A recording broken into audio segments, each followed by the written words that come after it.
What's up, y'all? It's JP, and today we're going to be going over some issues that I've seen when playing rec with randoms. Now, this video applies to everybody who plays with randoms in the rec, whether it be squads or no squads. Me and my bro Point always hop in squads rec with just us two for some runs every morning basically, and we're seeing the same repeat problems no matter what team we play with. And it's tough playing as a team of 2 and 3 versus a full squad that even only half knows what they're doing. Now, before I say anything about the randoms, I want to make it clear that in this game I'm showing y'all, I didn't even play my best either. But what I want to stress to y'all listening is that if you're just missing open shots, that's fine. I never got a problem with someone if they simply just missing, even though it can cost some games. What we're mainly going to be going over is shot selection, bad defensive positioning, and poor spacing on offense. Now, like I said, this video applies to everyone because playing with randoms, you have no chemistry, but if you follow the do's and don'ts that I point out in this video, it'll help you experience by a lot. Now, we start off this game decent. We win the tip off, I get the rock, hit corner, and he gets an easy layup. Now here's where some problems start. If you see the other team in a 5 out, you shouldn't be sagging off your man like this unless you're in the corner, and you still should be in the lane at least. Now on the other end, you see we're facing yet another 2-3, so I'm trying to work the ball around a little bit, but my teammates here end up taking a bad shot. Now I'm going to replay this for y'all to show y'all that this corner cutting right here is what messed up the floater. Y'all see that he got by his man, but by cutting, he brought his defender towards him. If he had stayed corner and his defender dropped, it's an easy kick out for a 3. Now on this play here, I get completely beat in the backcourt. That's bad defense on my end for sure. But Point steps up to show for me, and as you see, our corner defender just stands still. If you guys see somebody get beat, always be ready to rotate, or even fake step so that the offense hesitates just a little bit. This play broke down because of me, let's not get that wrong, but that doesn't mean that the play is over. If Point steps, our corner defender can play in between the two offensive players until me or Point is able to recover. Instead, we end up giving up an open 3. Now, I bring the ball down in this clip, and as a guard, I like to reset off my center, so I pass and get the ball back. Now take a minute and look at our spacing right here. I have 2 people on the wing, one at the top of the key next to me, and my center getting ready to cut down. There's no play we can make off of this, so I decide to hit the top of the key and replace the wing who just cut. After a couple of seconds, you'll see our spacing gets fixed, and I'm wide open here for a shot. But I don't get the ball, and you know what? That's alright. Sometimes you'll miss passes like this when you're dribbling, but he then dribbles towards me and the corner, does a handoff while the opposite corner cuts through, and our teammate with the ball here just ends up throwing up a contested floater. Let's keep it rolling with this next clip here. Ball starts off on the wing. My center is setting an off ball, but it doesn't matter because we have a teammate sitting at the free throw line, so my shot or my center's roll most likely won't be open. I try to reset the ball to the right wing to create space, and look at this.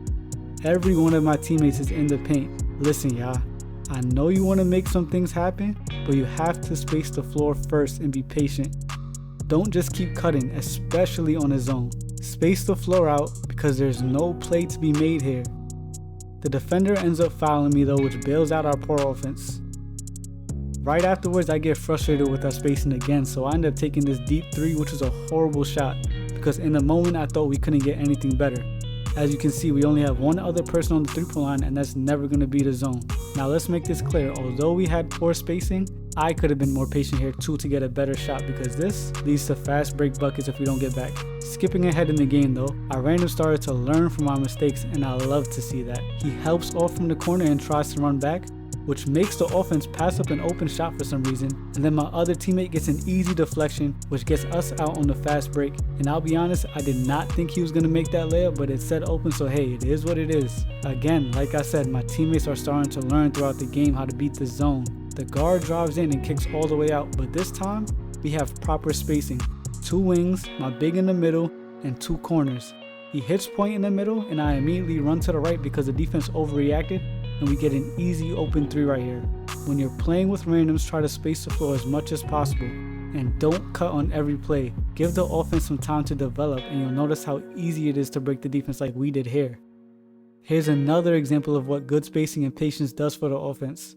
He doesn't force his layup on the cut, he hits Point in the middle again, I slide down to the left and I get an open shot. And even though I miss, these are the type of looks you should be trying to get every play, especially on the zone. I'm telling y'all, random rec doesn't need to be so difficult if we just relax, take our time, and see what the defense is giving up. Again, you see the improvements off the ball on defense. We play the cut, Point overreacts, but he corrects it. Now when they try to reset, I'm ready to take that pass and go. And again, some more good defense. Everybody's able to guard their man if the pass comes. We stop that original cut, and again, they're going to try to reset. So guess what I'm doing? Hulk in the lane, and I'm gone. Now, y'all see the game is tied here. Keep in mind, we're playing a full 5 on the other team, and my team is 2 separate squads. So believe me when I say some of these tips go a long way in making your experience better in the rec. Anyway, our spacing wasn't the best, but everyone was spread out, so I do my usual reset. I hit Point because I see it's 1-on-2, meaning somebody's going to be open, and he immediately makes the read to the wide open mid-range, and now we're up 2. Now let's see if we can keep up our good defense to close the game out. Y'all see right here, Point blitzes, and don't even worry about the steal. Notice how our corner defender actually steps up to play the 2. This is exactly what we needed him to do. Before that, he didn't. It's great seeing people learn in real time, and as y'all see, at least the good things. We end up winning the game, and as y'all can see in the box score, although I didn't shoot good, it's all the other little things that really matter. If you space the floor properly, rotate on defense, and take good shots, I promise your experience in the rec is going to go way better. Share this with all your friends that play rec, and let's get this message out. If me and Point with another squad of 3 could beat a team of 5 that's running ISO and the zone, then y'all definitely can use these tips to improve your experience. Like usual, I hope y'all enjoyed. I will be dropping 2 brand new 6-6 builds, and yeah, I promise y'all gonna want to see what I'm doing with these, man. But that's gonna be in the next video, y'all, so stay tuned for that. Until then, like, comment, subscribe, and I'm gonna catch y'all on the next one. Peace.